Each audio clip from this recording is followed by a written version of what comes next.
ये कहानी लगभग हर घर की है, जहाँ शादी के बाद लड़के की माँ और लड़के की बीवी को ये असुरक्षा हो जाती है कि कहीं उनका पलड़ा लड़के के सामने हल्का ना पड़ जाए। ऐसे में चालाक बहू सास को कैसे देती है जवाब, चलिए देखते हैं इस कहानी में। सौम्या और उसकी सास एक दूसरे से जलन की भावना रखती। दोनों के बीच सिर्फ कंपटीशन था कि आखिर शेखर है किसका।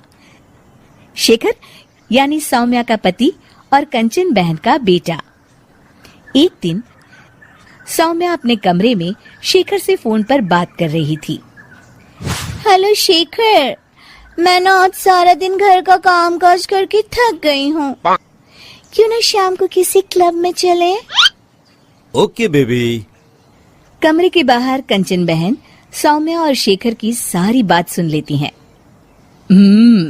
बड़ी आई मेरे बेटे को लेकर क्लब जाने वाली। शाम को तो वो मेरे साथ मंदिर जाएगा। शाम को शेखर जल्दी वापस आता है और सौम्या भी शानदार ड्रेस पहनकर तैयार रहती है। अरे शेखर बेटा, अच्छा हुआ तुम आ गए। बेटा लगता है मेरी कमर में लचक पड़ गई है। हाय मैं तो मर गई। अरे माँ, क्या हुआ? मेरी तो सौम्या से बात हुई थी, उसने तो मुझे कुछ भी नहीं बताया। तभी शॉर्ट चमकीली ड्रेस में फुल मेकअप में सौम्या वहाँ आ जाती है। सौम्या, तुमने ये क्या हाल बना रखा है? माँ की कमर लचक गई है। जल्दी चलो, हमें माँ को डॉक्टर के पास ले जाना है। लेकिन माँ अभी कुछ देर पहले तो ठीक थी। हाँ, मैं तो नखरे कर रही हूँ ना। नहीं माँ, सौम्या का ये कहने का मतलब नहीं था। चलो, हम अभी डॉक्टर के पास चलेंगे। सौम्या परेशान सी माँ की तरफ देखती है। शेखर माँ को पकड़कर कार की तरफ ले जाता है कि तभी कंचन सौम्या की ओर देखकर आंख मारती है। कंचन सौम्या की तरफ शरारती हंसी हंसते हुए कहती है, सौम्या बेटा, जरा खाने में कुछ चटपटा बना लेना। मैं शेखर के साथ डॉक्टर के बाद मंदिर जाऊंगी और हमें आने में देर हो जाएगी। शेखर और कंचन जैसे ही कार में बैठने जाते हैं, सौम्या वहां आ जाती है। शेखर, मुझे ना माँ की बहुत चिंता हो रही है। क्यों ना मैं भी आपके साथ चलूं? खाना मैं घर आकर बना लूंगी। वाह सौम्या, तुम कितनी अच्छी हो। तुम्हें माँ का कितना ख्याल है।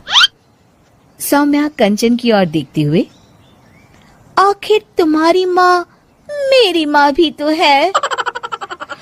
अरे नहीं सौम्या बेटा, तुम परेशान ना हो। अरे माँ नहीं, सौम्या भी आपके ठीक होने तक परेशान ही रहेगी और उसका मन भी काम में नहीं लगेगा। चलो सौम्या, तुम भी साथ चलो। सौम्या पार्टी की ड्रेस में ही शेखर के साथ कार के सामने सीट पर सवार हो जाती है। कंचन रास्ते में कहती है, अरे शेखर, ये तो किसी चमत्कार से कम नहीं। क्या हुआ माँ? बेटा, मेरे कमर की लचक तो मानो गायब ही हो गई। सौम्या तो समझ चुकी होती है, लेकिन वो शेखर के सामने अनजान बन जाती है। माँ, ये तो सच किसी चमत्कार से कम नहीं। आपको तो ईश्वर का शुक्रगुजार होना चाहिए। शेखर, चलो हम माँ को सिविल लाइंस के हनुमान मंदिर ले जाते हैं। और देखिए ना, आज मंगलवार भी है। हाँ, क्यों नहीं। लेकिन सौम्या, मैं तो ऑफिस से सीधे यहाँ आ गया हूँ। मैंने तो हाथ मुंह भी नहीं धोए। मैं मंदिर कैसे जाऊंगा? कोई बात नहीं शेखर, मैं और माँ भगवान का शुक्रिया अदा कराएंगे। चलो अच्छा ही है, ये मेरे साथ रहेगी और मैं मंदिर के भी दर्शन कर लूंगी। रही बात शेखर की, तो अच्छा ही है। अगर वो मेरे साथ नहीं तो इस सौम्या की बच्ची के साथ भी नहीं रहेगा। मंदिर के बाहर काफी भीड़ देखकर कंचन और भी खुश हो जाती है। दर्शन करने में कम से कम 2-3 घंटे तो लग ही जाएंगे। माँ, यहाँ पर तो काफी भीड़ है, यहाँ काफी वक्त लगेगा। चलो यहाँ कल आ जाएंगे। नहीं बेटा, मैं यहाँ से हनुमान जी का शुक्रिया अदा किए बिना नहीं जाऊंगी। वैसे भी मेरा आज सारा दिन का उपवास है, दर्शन करके ही मैं कुछ खाऊंगी बेटा। ये कहकर कंचन कार से उतर जाती है और सौम्या से कहती है, चलो सौम्या, दर्शन कर आए। माँ, मैं तो आपको बताना ही भूल गई, मैं ऐसे कपड़ों में मंदिर कैसे जा सकती हूँ? अरे सौम्या, मैंने तो ध्यान ही नहीं दिया। ये कपड़े तो काफी छोटे हैं, मंदिर में पहनकर जाना ठीक नहीं रहेगा। और बिना दर्शन किए माँ कुछ खाएगी नहीं। अब क्या करें? अरे करना क्या है, माँ दर्शन कर ले, हम यही कार में माँ का इंतजार करेंगे। माँ, आप मंदिर में दर्शन करें, तब तक मैं और सौम्या पास के होटल से कुछ खाकर आते हैं। और हाँ, आपके लिए भी पैक करवा लेंगे। फिर क्या था, निराश चेहरा लिए कंचन मंदिर चली जाती है। सीख, चालाकी उतनी ही अच्छी है जिससे किसी को नुकसान ना पहुंचे, वरना कभी कभी ज्यादा चालाकी नुकसान का कारण भी बन जाती है।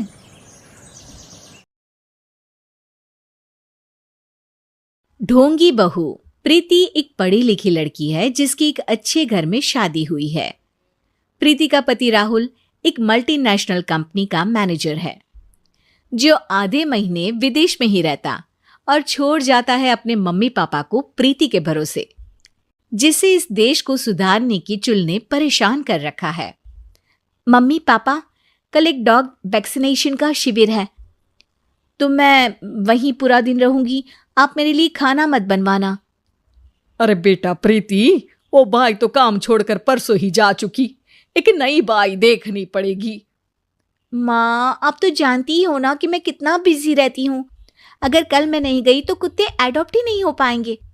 देखिए, हम इंसान तो बोलकर अपनी तकलीफों को बता सकते हैं, लेकिन वो बेचारे, उन्हें हमारी ज्यादा जरूरत है मम्मी। अरे बोल के भी हम क्या हासिल कर पा रहे हैं। अब ठीक है बेटा, तू जा, मैं खाना बना लूंगी। ऐसा पहली बार नहीं हो रहा था। देश भर में जितने एनजीओज हैं, चाहे वो स्टूडेंट्स के अधिकार के लिए हो या गरीबों में खाना बांटने का काम हो, प्रीति सबसे जुड़ी हुई थी। रोज कहीं बाहर ही रहती थी, एक शिविर में नहीं तो दूसरे में, और छोड़ जाती थी अपने सास ससुर को उनके खुद के भरोसे। और जब कोई उसे कहे, अरे प्रीति, कभी तेरी सास का हाथ भी बटा दिया कर, तो उसका एक ही जवाब रहता था, देखो, हम लोगों को तो सब कुछ घर बैठे मिल जाता है। अगर आज मैं इस शिविर में नहीं गई तो पता नहीं कितने लोग सड़क पर आ जाएंगे। प्रीति को समझाना संभव ही नहीं था, और ये बात उसके सास ससुर भी मान चुके थे। इसलिए सुबह सुबह सास ही किचन में खाना बनाने जाती है और देखती है कि घर में सब्जियां खत्म है। अरे प्रीति बेटा, सुन तो जरा। क्या हुआ मम्मी? मुझे बहुत लेट हो रहा है, और आप तो जानते हो ना कि अगर मैं इस शिविर में नहीं गई तो। हाँ, कुत्ते एडॉप्ट ही नहीं हो पाएंगे, सब जानती हूँ। अरे पर घर में सब्जियां खत्म हो गई है। अरे जब तू वापस लौटे ना, तब लेकर आना, ठीक है बेटा? ठीक है मम्मी, चलिए मैं चलती हूँ।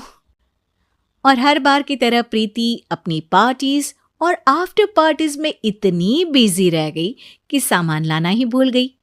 बात केवल सब्जियों की नहीं थी, लेकिन प्रीति हर रोज किसी नए शिविर में निकल जाती थी, अपने सास ससुर को अकेला छोड़कर।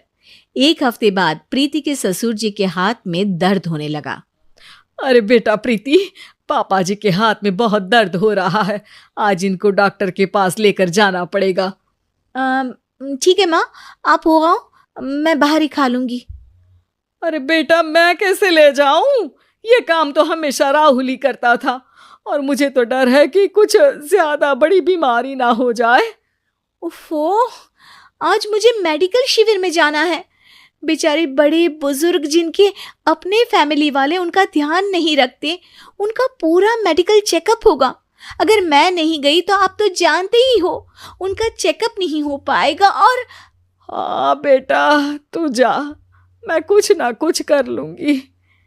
प्रीति के सास और ससुर दोनों ही काफी समय से प्रीति को समझाना चाह रहे थे कि उन्हें भी मदद की जरूरत है, लेकिन अब तो पानी सर के ऊपर जा चुका था। उधर प्रीति शिविर में पहुंचकर सबसे मिल रही थी। काफी भीड़ थी और प्रीति इंस्टाग्राम पर फोटोज अपडेट करे जा रही थी। तभी प्रीति की दोस्त रीना उसके पास दौड़ती हुई आती है। अरे प्रीति, जल्दी चल। अरे क्यों, क्या हुआ? अरे तू अभी सवाल मत पूछ और चल मेरे साथ। प्रीति रीना के साथ जाती है तो देखती है कि गरीब बुजुर्गों की लाइन में प्रीति के सास ससुर भी खड़े हैं। प्रीति को समझ में नहीं आता कि ये क्या चल रहा है। उसके ऑर्गेनाइजेशन में सबकी नजर उसके सास ससुर पर थी और प्रीति को लगा कि बात उसकी इज्जत पर आ गई है।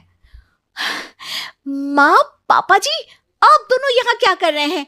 आप तो जानते हो कि ये शिविर गरीबों की मदद करने के लिए बनी है और आप इसका मजाक उड़ा रहे हैं इस तरह से लाइन में खड़े होकर। अरे बेटा, हम भले ही गरीब ना हो पर जरूरतमंद तो है ही। हमारा भी कोई ध्यान रखने वाला नहीं है। मेरे पति के हाथ में दर्द है। मैंने सुना कि जरूरतमंद बुजुर्गों का यहाँ फ्री में इलाज हो रहा है, इसीलिए चले आए। नहीं, मतलब मैं तो।